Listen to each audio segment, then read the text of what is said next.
eu quero fazer uma explanação aí sobre o mandato e sobre os problemas que tem, a questão política, como é a minha derradeira manifestação como presidente. Eu acho que seria oportuno deixar registrado o que eu penso, né, para que a gente deturpe depois os acontecimentos.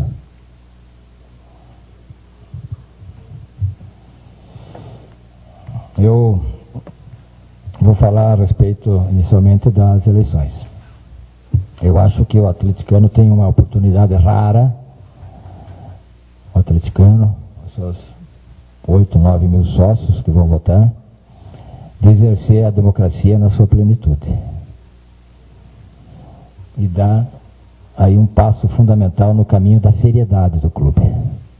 Nós temos 2 caminhos, o da seriedade, o da honestidade, da correção, e o outro, que é a interrogação. Mas que, se for igual aos 3 últimos anos anteriores ao meu, será péssimo para o Atlético. O ex-presidente, ele ficou aí 3 anos me atacando diuturnamente. Vocês mexem com internet, com blog, com Twitter e sabem disso. Não é novidade para nenhum de vocês aqui.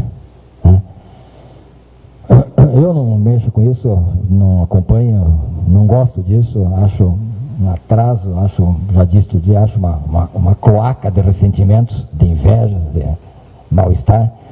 Não acompanho, mas há quem acompanha. Meu filho que está aí acompanha, tem Twitter, essas coisas, mas eu não sigo isso, mas fico sabendo e vejo o quão rasteiras são as acusações. Ele só pensa na sua megalomania, ele tudo pode, desde caluniar, fabular, delirar, mentir, sempre sem referência à verdade.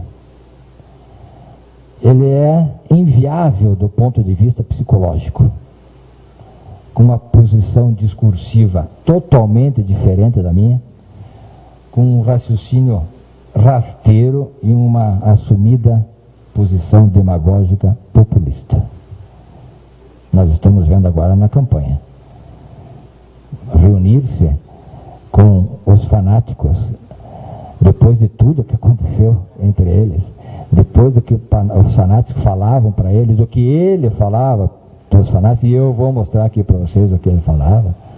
Isso é o fim da picada. Isso não tem nada mais demagógico que populista. Baixíssimo nível político. Não tem, portanto, nenhum ponto de interseção entre o meu pensamento e o dele. Dono que ele é de um narcisismo e vaidade na base do custe o que custar. Essa vaidade torna as pessoas bobas. Torna as pessoas bobas. E elas passam a acreditar nos bajuladores, porque o bajulador está aí nesse momento, e elas acreditam no bajulador. Mas é a vaidade que as transforma assim, na bajulação.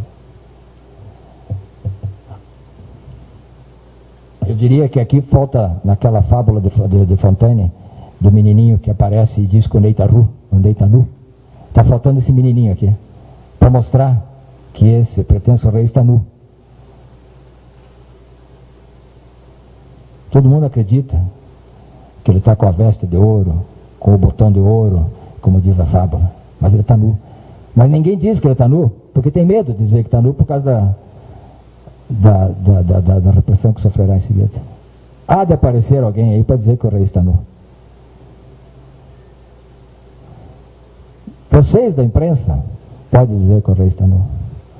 A Gazeta prestou hoje uma inestimável ajuda ao futebol paranaense e ao Atlético, mostrando o que aconteceu só em 2 casos apontados pela Gazeta, pelo jornalista que ali está, que teve coragem de fazer isso, porque eu sei que grande parte dos jornalistas tem medo de fazer isso.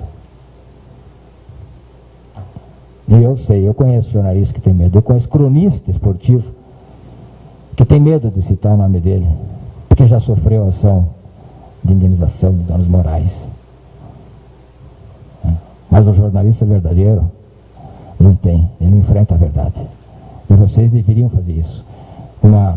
Um jornalismo mais investigativo, não só informativo, passar a notícia, o jogador falou aquela bobajada toda que fala e vocês põem de volta. Vão investigar, vão saber, como a Gazeta fez. Tem mais casos aí, vão investigar o Michel Bastos, vão investigar o Clébio Pelezinho, outros jogadores que foram para o Rentista, a Conexão Uruguaia 1, tem a Conexão Uruguaia 2, quem sabe? Além do Rentista, tem o Maldonado. O Maldonado levou daqui o Olisson, levou daqui o Alexandro.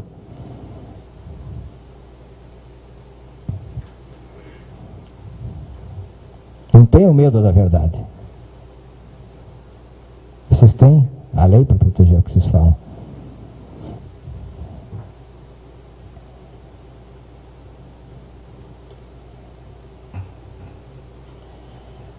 Há de ter dentre esses eleitores do Atlético aí um menininho que vai descobrir o reino e vai apontar, e os outros vão conseguir enxergar gritando que a roupa dele não existe.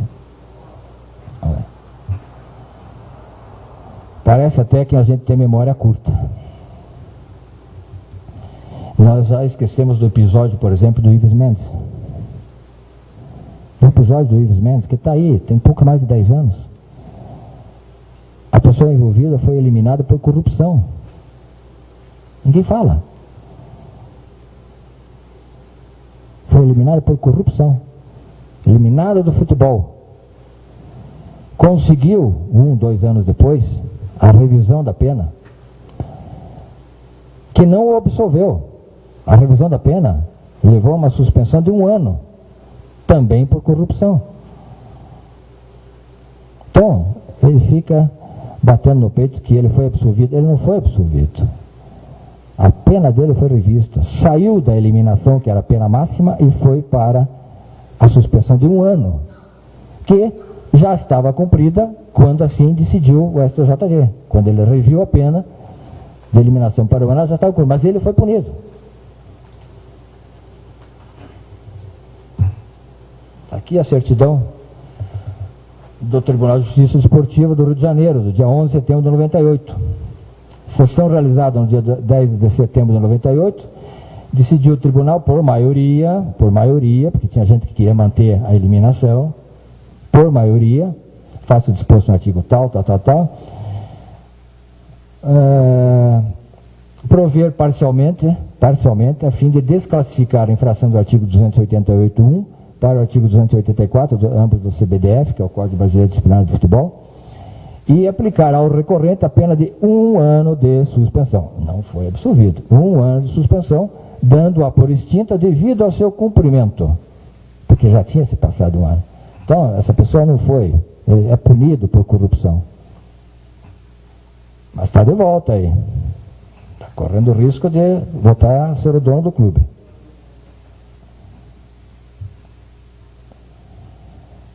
Essa mesma pessoa fica lançando insultos contra mim e, pior que isso, ela inclui familiares.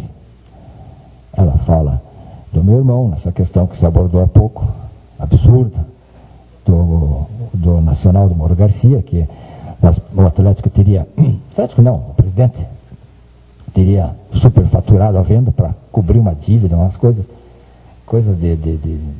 que não sei nem como me expressar a respeito. Colocou meu filho, que o meu filho tem interesse no Atlético. Vocês nem conhecem meu filho, hoje eu trouxe ele aqui para vocês conhecerem. Eu nunca levei ele no CT. Que também não teria nada demais dele no CT. Mas não sequer levei, para não misturar nada, absolutamente nada. Entrou aqui no vestiário uma vez, uma única vez para me abraçar depois de um jogo. Então, essas pessoas que falam isso, essas inverdades, deveriam, na verdade, olhar para o próprio rabo. Ainda que, em alguns casos, existe animal sem rabo.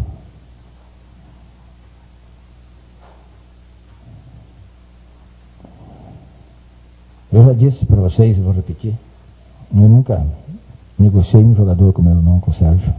E não seria crime negociar isso. Eu não sei por ética, questão de ética. Meu filho nunca teve uma participação dentro do Atlético que não fosse para atender o Atlético, quando eu ainda nem era presidente, numa questão que vocês vão lembrar aqui do Denis Marques, que tinha um clube da Arábia Saudita com uma ação de indenização contra o Atlético. E eu precisava de alguém que fizesse a defesa na FIFA, e falasse inglês e como ele fala. Ele foi defender o Atlético na FIFA, acompanhado do Rui Paciornik, que era o nosso advogado interno, que fala bem inglês e francês, e do Augusto Mafus, que era o advogado do Denis Marques. O Rui foi para auxiliar o Mafus na questão da tradução. E foram bem sucedidos. O Atlético deixou de sofrer uma penalidade enorme, que era para ser penalizado com um valor menor, que pagou. Não se cobrou um centavo do Atlético. A única coisa que o Atlético fez foi reembolsar as despesas de viagem, que nem podia ser diferente, né? E uma causa dessa é uma causa grande. Não cobrou nada. Depois, numa outra oportunidade, nós tivemos uma ação do América, da Colômbia, que queria uma indenização do Atlético, porque nós teríamos trazido o Viáfara e o Valência, quando eles ainda teriam um contrato com o América. Sem entrar no mérito, a verdade é que eles queriam $800 mil de indenização de cada jogador, e eu era o diretor jurídico. O Marcelo Supetari me apresentou um advogado de São Paulo que nos cobraria R$60 mil de prolabore. Eu vou declinar, vou dizer o nome, não vou dizer o nome do advogado, porque ele não tem nada a ver com isso. Mas ele pedia R$60 mil de prolabore e mais 5% do que ele conseguisse reduzir da indenização que o clube colombiano queria. E eu disse para ele, não vamos contratar esse não, porque nós vamos gastar R$60 mil para o advogado, depois mais 5%, se ele reduzir lá de 1.600.000 pela metade, nós vamos ter que pagar mais $40 mil de honorários. E vamos fazer com os nossos meninos daqui, que era o Rui Paciornik e o Gil Santana, e o meu filho ajuda, ele já tem experiência de FIFA, eles fazem a defesa, a nossa defesa. Insisti, consegui convencê-lo, eles fizeram a defesa, o Atlético foi absolvido, não pagou um centavo de indenização para ninguém e nem gastou honorários. E o meu filho, que foi lá, não cobrou um centavo de honorários. Há pouco tempo, aí já dentro do meu mandato, tínhamos uma pendência do Christian no Fenerbahçe. O Christian tinha sido vendido pelo Corinthians ao Fenerbahçe e o Corinthians não queria nos dar cópia do contrato porque nós tínhamos uma participação de 33% e precisávamos receber. E não mandava. Meu filho estava na Europa e eu pedi para ele, dá um pulo até Istambul, vai no Fenerbahçe, fala lá com o Alex, que é aqui de Curitiba, mais o Márcio Nobre, que também é daqui, eles te apresentam o diretor e consiga a cópia. Ele foi lá, conseguiu a cópia, nos trouxe e nós conseguimos cobrar do Corinthians a nossa terça parte, porque só aí nós ficamos sabendo quanto nos cabia, que até então nós não sabíamos. Não custou nada, não cobrou honorários, a única coisa que ele cobrou foi o reembolso do voo que ele fez de onde ele estava até Istambul, a despesa de Istambul e a volta. Agora, recente, nós estávamos com dificuldade para receber do Málaga, venda do Galato. Meu filho estava em Madrid, eu liguei para ele, vá até Málaga e nós depois te reembolsamos. Ele foi, recebeu lá €300 mil que nós tínhamos para receber e também não cobrou nada. E ele, esse Mário Celso Petralha, tem a coragem de dizer que meu filho leva vantagem dentro do Atlético. Esquece que o filho dele, que é um bom rapaz, que eu conheço, que é um bom rapaz, ficou com os nossos espaços de placa de publicidade aqui, que vendeu para a Time Mania, e ganhava dinheiro em cima disso. Recebia R$100 mil pelas placas e repassava para o Atlético 62.500, quando o Atlético poderia ter feito a venda do espaço diretamente, como depois no nosso mandato o Enio fez. Foi na Caixa e vendeu direto, e nós passamos a receber direto, sem intermediários. Esquece que o filho dele vendeu cadeiras aqui para nós. São boas as cadeiras? São boas. Mas nós não fizemos uma licitação para saber se tinha outros melhores ou mais baratos. Sem licitação. Cobrou. Ainda, eu até, e aí não, fugindo um pouco disso, mas fazendo um cálculo que deve ser feito para vocês terem a noção do que são as coisas. Nós temos 12 cidades-sede. Se cada cidade-sede dessas tiver, na média, 60 mil cadeiras, e deverá ter, porque Maracanã tem 90, Mineirão tem 70, Brasília tem 70, aqui tem 40. Se nós tivermos na média 60 mil cadeiras e um vendedor de cadeiras tiver a felicidade do monopólio dessa venda, serão 720 mil cadeiras vendidas. Se cada cadeirinha dessas, você ganhar R$50, que eu acho que não é muito, R$50, nós teremos quanto? 36 milhões de reais. É um grande negócio a Copa do Mundo. É um grande negócio a Copa do Mundo. Eu é que sou bobo, que eu não quero ficar nisso. Que não quis entrar. É um grande negócio. 36 milhões se um único vendedor de cadeiras vender para todos os estádios. Isso é em 1 ano e meio. Quase 2 milhões por mês. É um bom negócio.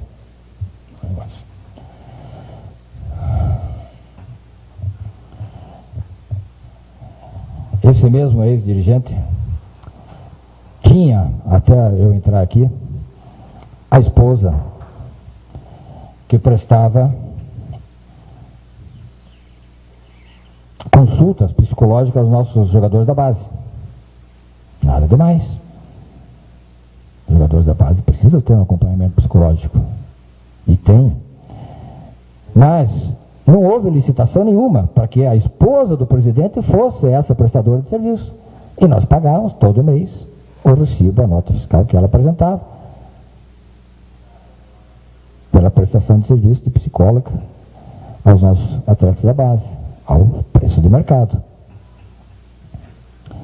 O genro fez a obra da arena e possivelmente a obra da arena da Floresta, etc. A mesma arena da Floresta que levou daqui 28 catracas que o Atlético tinha em troca de publicidade nas placas do estádio Arena da Floresta. O Atlético, que eu tenho conhecimento, nunca colocou uma placa de publicidade no estádio de ninguém, muito menos na Arena da Floresta. Mas as nossas 28 catracas foram daqui, de graça. Tem o contrato aqui.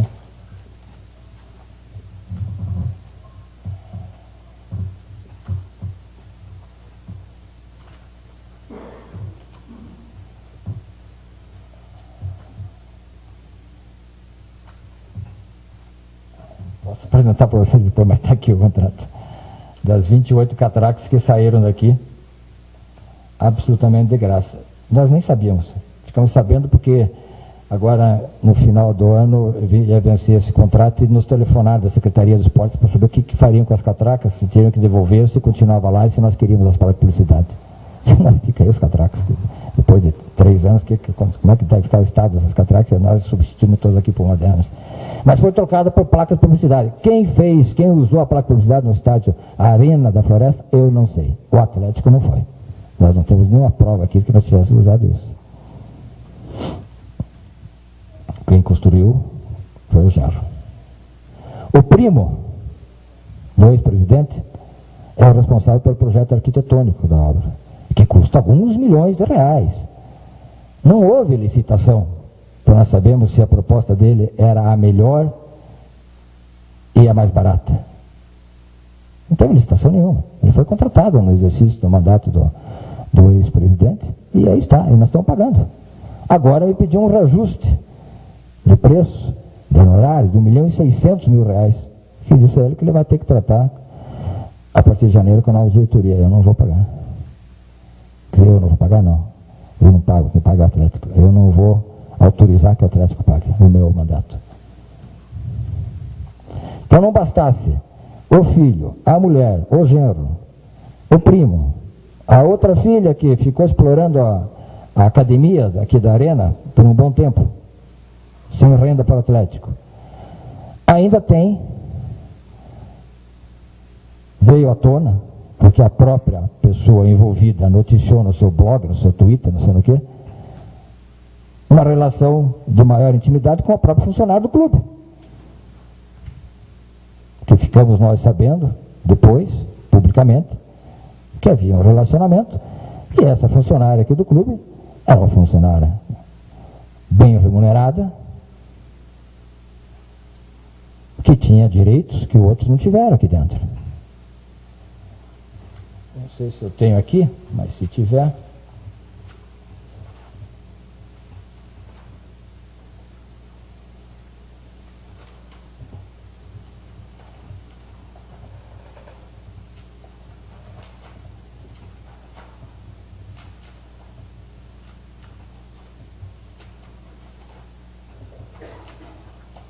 Nós temos um e-mail dele para a diretora financeira, autorizando um determinado salário, que não vou revelar, mais um leasing de um carro, de pelo menos um custo de menos 36 mil reais, para que pudesse usar, e com saldo zero ao final, e que seria então ao final transferido à propriedade da própria funcionária nossa.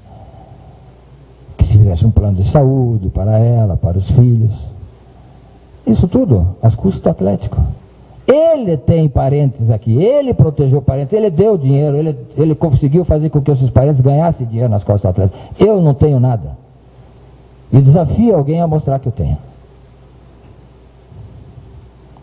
Essa é a pessoa que quer voltar a ser o dono do Atlético. E que tem conseguido, pelo que eu tenho observado aí, fazer uma campanha milionária. Campanha de político ou profissional. Aquele que gasta 2, 3 milhões numa campanha para depois ganhar 20 mil por mês como deputado numa assembleia. Essa campanha está assim, é uma campanha milionária. Para exercer um cargo que é não remunerado. O presidente não ganha absolutamente nada. Como é que compensa isso? A vaidade, será? O narcisismo? Ou será que tem algum outro tipo de retorno indireto? Não sei. Mas quem pratica isso deve saber.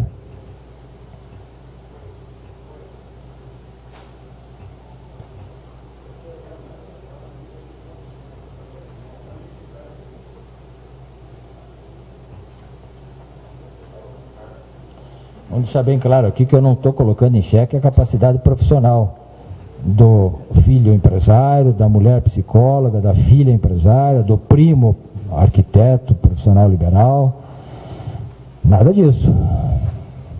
Só que a questão é de moralidade. A questão, muito mais do que legalidade, é de moralidade. Isso sem contar os amigos, até agora eu só falei dos parentes, tem os amigos. Os amigos que ganharam um bom dinheiro, por exemplo, com o naming rights da Kyocera aqui na Arena. O Atlético pagava 7,5% ao escritório de advocacia de São Paulo e mais 12,5% de comissão ao seu diretor de marketing na época. Hoje, nós não temos naming right, mas temos patrocínio de camisa, que o Kyocera também fazia de camisa, e nós não pagamos comissão a ninguém. A Filco, que aí está, paga, o dinheiro entra limpo para o clube.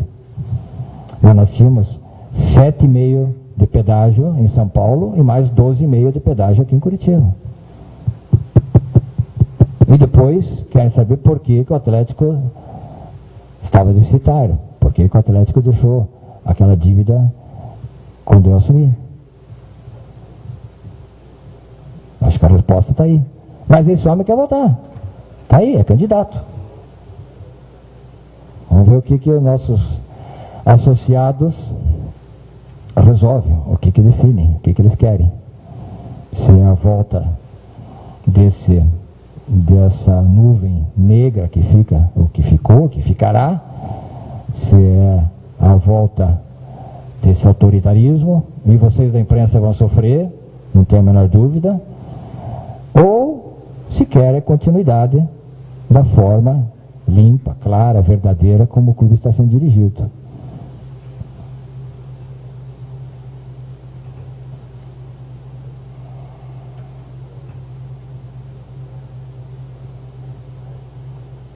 Esse caso da cobertura da arena. Esse caso da cobertura da arena, que bom, se fosse possível nós fazermos isso. Mas é caríssimo. Eu li numa reportagem que o Dr. Diogo tem conhecimento de que uma quadra de tênis de Wimbledon, para ser coberta, custou 100 milhões de libras. 100 milhões de libras. Uma quadra, que é menor que um estádio de futebol. Então, quanto custaria a nossa arena coberta? Ninguém sabe. Mas o sonho está aí na cabeça de quem consegue imaginar essas coisas. E a promessa está aí, está na rua. O torcedor pode achar que isso vai ser possível. Quem vai fazer isso? Será essa empresa alemã,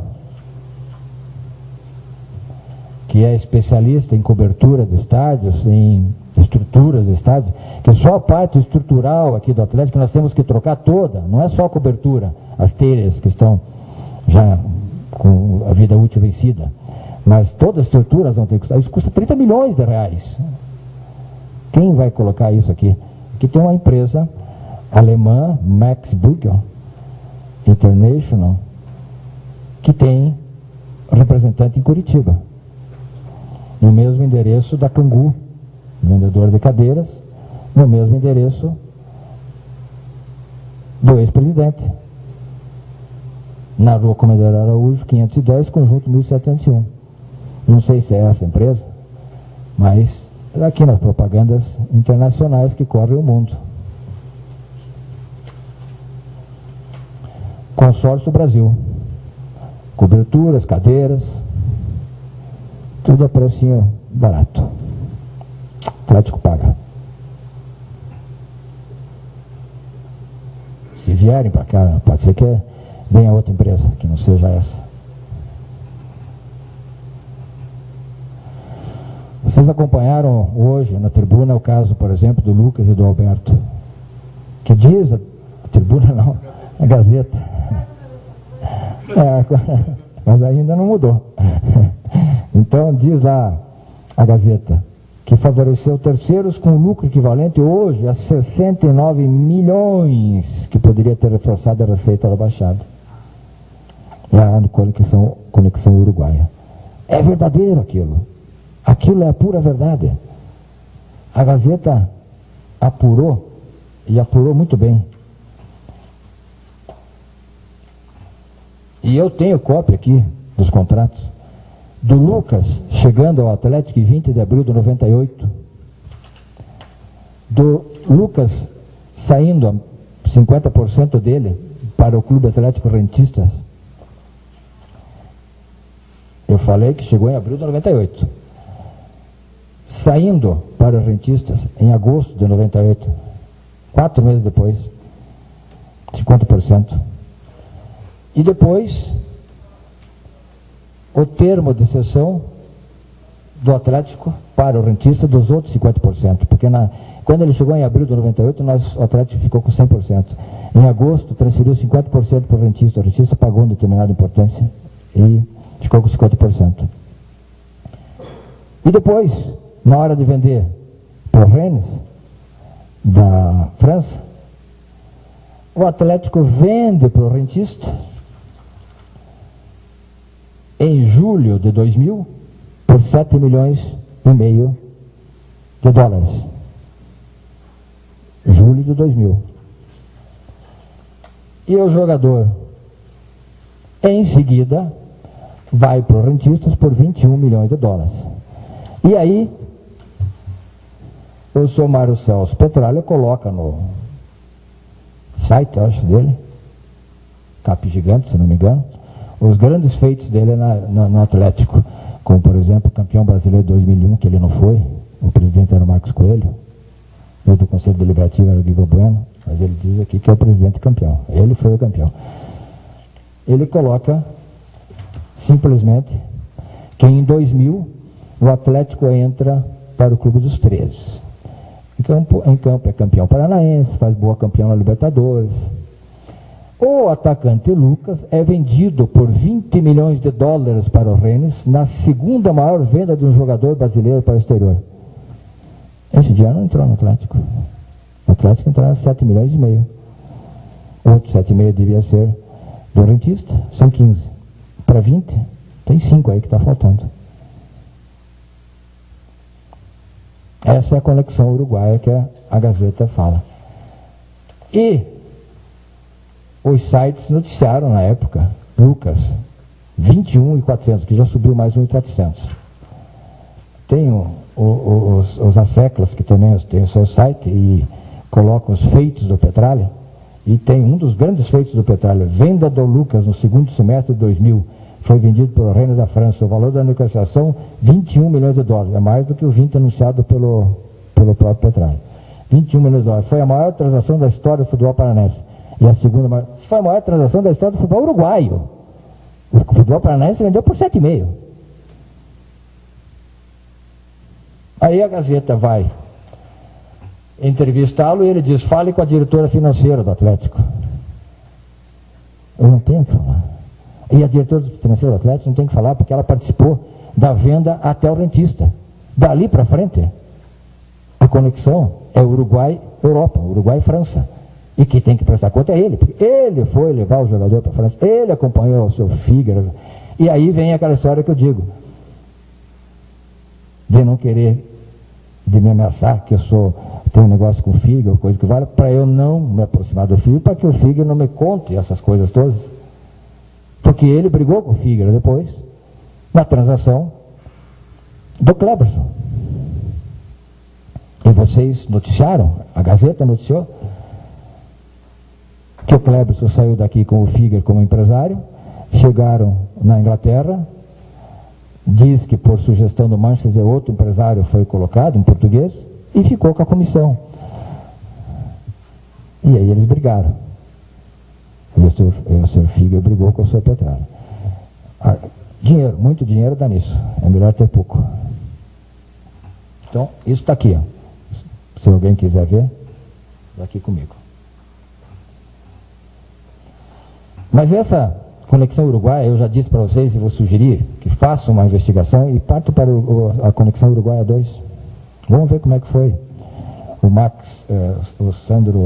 Alexandre foi vendido há pouco tempo por nós, por intermediação do Sr. Marcelo Petralha, que eu já disse isso numa entrevista coletiva, e por ter dito isso e mais algumas verdades, eu tenho hoje um único processo criminal contra mim, movido por ele, porque ele acha que eu caluniei ou difamei quando eu disse uma verdade. Nessa intermediação, nós vendemos o Alexandre para esse tal do Maldonado do Uruguai. O Maldonado acabou emprestando ao Santos e agora vendeu ao Porto. Nós tínhamos 70% e o Capa, parceiro que foi trazido ao Atlético por Marcelo Petralha em 2006, 30%. Até onde eu tenho conhecimento, o Capa não vendeu os 30% dele. Nós vendemos os nossos 70%. Por 2 milhões de euros. E depois fomos instados a receber 2.200, porque teria comissão. E nós dissemos que nós não pagaríamos comissão. Aí o clube mandou 2.200 e nós dissemos, tudo bem, para quem devemos pagar a comissão?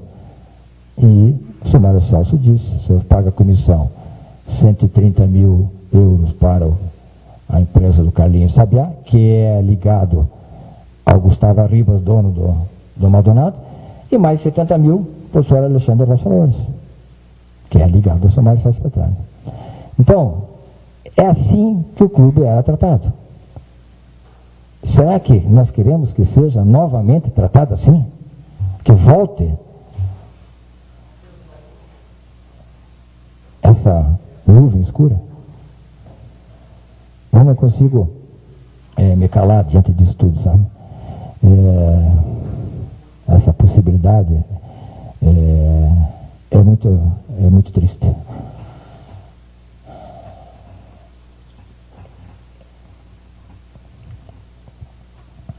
Além do caso do Wallace, que também teve o mesmo destino, que estava com o contrato por vencer, não conseguimos renovar o contrato dele, em hipótese alguma, ele com seu empresário, que é o mesmo Gustavo Ribas, que é o mesmo que levou o Alexandre, é o mesmo que põe jogadores no Maldonado, e tem jogadores em outros clubes de São Paulo, que eu já vi.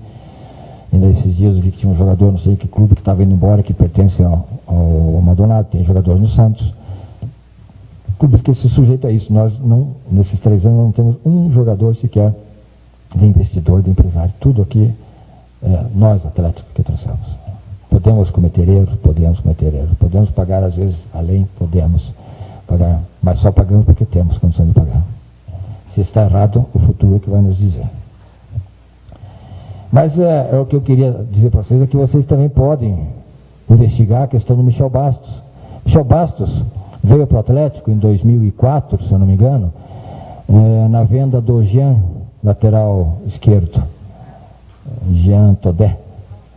Jean foi para um clube holandês por uma determinada quantia e mais 50% do Michel Bastos, e o Michel Bastos veio jogar no Atlético, vocês devem estar lembrados disso. E o Atlético ficou com 50% e tinha uma cláusula de preferência para ficar com os outros 50%. O Michel Bastos jogou algumas partidas, não foi bem, nós o emprestamos para o Grêmio, se não me engano, depois para o Figueirense. O Figueirense ele foi bem, se destacou, e poderia ser exercida a opção de compra desses 50%. E o clube holandês se dispunha a vender esses 50% por 100 mil euros. 100 mil euros só. O Atlético não fez a opção e convidou o Figueirense, onde o jogador estava emprestado de graça, para que exercesse a opção. O Figueirense, evidentemente, pagou 100 mil euros e ficou com 50% do Michel Bastos, 50% Atlético, 50% Figueirense. Isso foi em 25 de novembro de 2005. Em 3 de junho de 2006, ou seja, 6 meses depois, o Atlético vende Michel Bastos para o Lille da França por 2 milhões de euros. 50% do Atlético, 1 milhão de euros, 50% do Figueirense, 1 milhão de euros. O Figueirense tinha posto 6 meses antes 100 mil euros. 6 meses depois recebeu 1 milhão de euros. Esse dinheiro podia ser do Atlético? Não precisava do Figueirense comprar 50%. Nós tínhamos dinheiro para comprar 50%. No entanto, foi parar o Figueirense, e o Figueirense ganhou 900 mil euros em 6 meses. E agora, o Figueirense tem uma ação contra nós, contra o Atlético, porque ainda quer cobrar do Atlético um determinado valor que o Atlético recebeu pela segunda venda. Quando o Lille vendeu para o Lyon, tinha uma cláusula que estabelecia que o Atlético receberia 20% sobre o que excedesse 2 milhões. Como ele foi vendido do Lille para o Lyon por 18 milhões, tem um excesso aí de 16 milhões. 20% são 3 milhões e 200 mil euros que o Lyon deve pagar ao Atlético. Pois bem, o Figueirense agora entrou com uma ação contra o Atlético porque quer 50% também disso.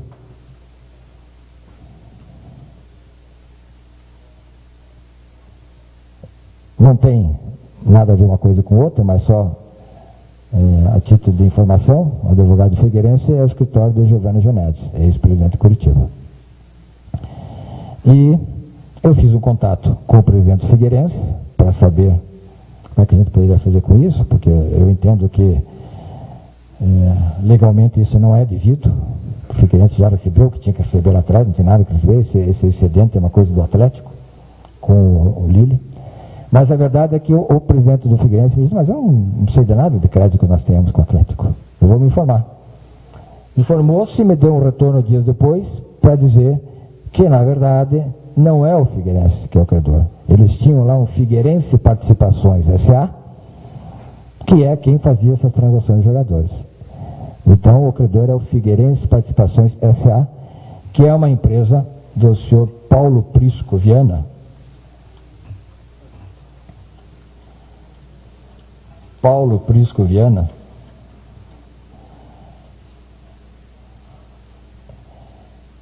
e que, segundo o Jornal de Santa Catarina, fundou essa Figueirense Participações S.A., ele como ex-presidente do Figueirense, juntamente com outros ex-dirigentes de futebol, para investir em jogadores para ganhar dinheiro, usando o nome do Figueirense. Então, isso aí vale uma boa investigação, né, vocês? Como vale uma boa investigação o caso do Cleverson Pelezinho, jogador que veio para nós em 2005, do São José, do Rio Grande do Sul, a título de empréstimo por 2 anos, por R$1.100.000. Empréstimo por 2 anos, R$1.100.000. Que o Atlético não pagou na integralidade. Esse jogador ficou aqui pouco tempo, foi emprestado para Fortaleza, voltou, não jogou, você fez umas 10 partidas, foi muito. Hoje, se eu não me engano, eu vi jogando no Avaí. Parece que ele está jogando no Avaí. E o São José entrou com uma ação contra o Atlético, na Vara Civil de Cachoeira do Sul, no Rio Grande do Sul. E nós temos hoje uma dívida superior a R$1 milhão, porque nós não pagamos o empréstimo do tal do Cleverson Pelezinho. Essa ação chegou ao final e nós, nessa diretoria, honramos a obrigação do clube e pagamos. Mais uma dívida que ficou lá de trás, que não vai ficar nenhuma agora.